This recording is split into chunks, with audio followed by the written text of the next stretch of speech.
Assalamualaikum warahmatullahi wabarakatuh. Saya Mati Sari Dewi akan menjelaskan jenis-jenis penelitian. Yang pertama ada penelitian eksperimen. Penelitian eksperimen merupakan jenis penelitian yang sengaja dilakukan oleh peneliti dengan cara memberikan suatu perlakuan kepada subjek penelitian guna untuk membangkitkan suatu kejadian atau keadaan dan untuk diketahui bagaimana penyebabnya.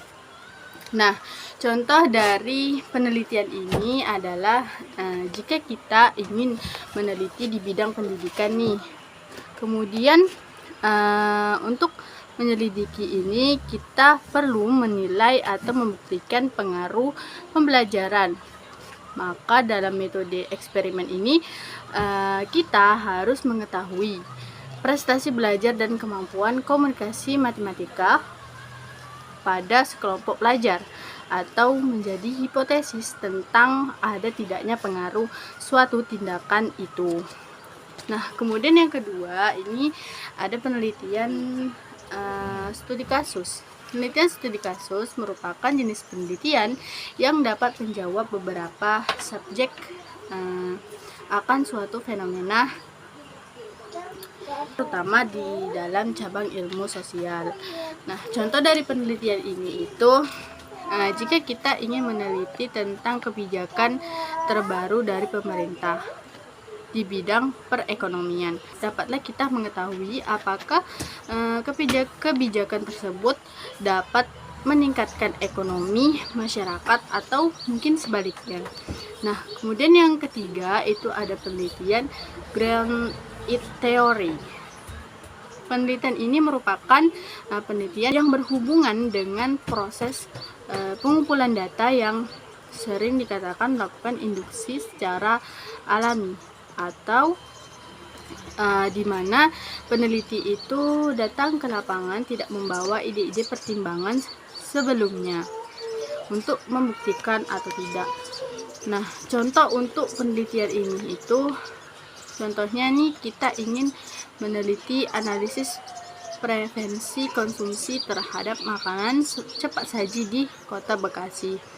Untuk mengidentifikasi dan memahami preferensi konsumen terhadap makanan cepat saji di Bekasi, maka makanan cepat saji di Bekasi menjadi tren konsumsi yang semakin populer di kota tersebut.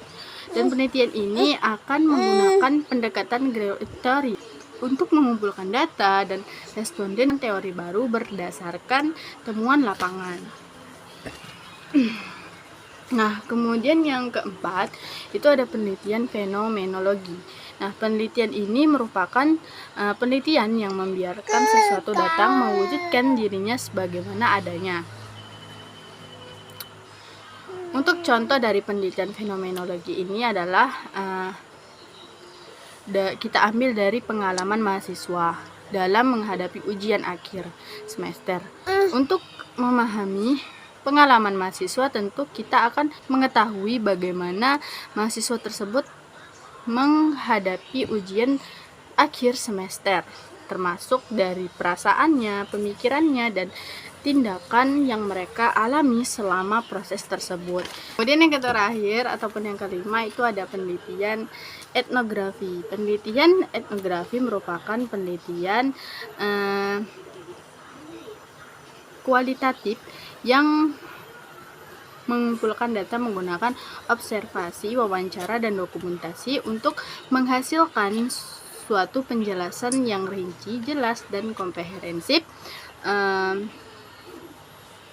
mengenai berbagai fenomena sosial budaya.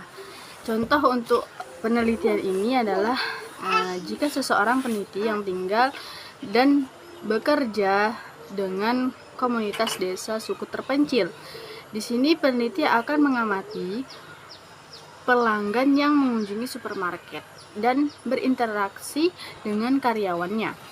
Peneliti mengunjungi pelanggan suatu bisnis untuk melihat bagaimana mereka menggunakan produknya dalam kehidupan sehari-hari.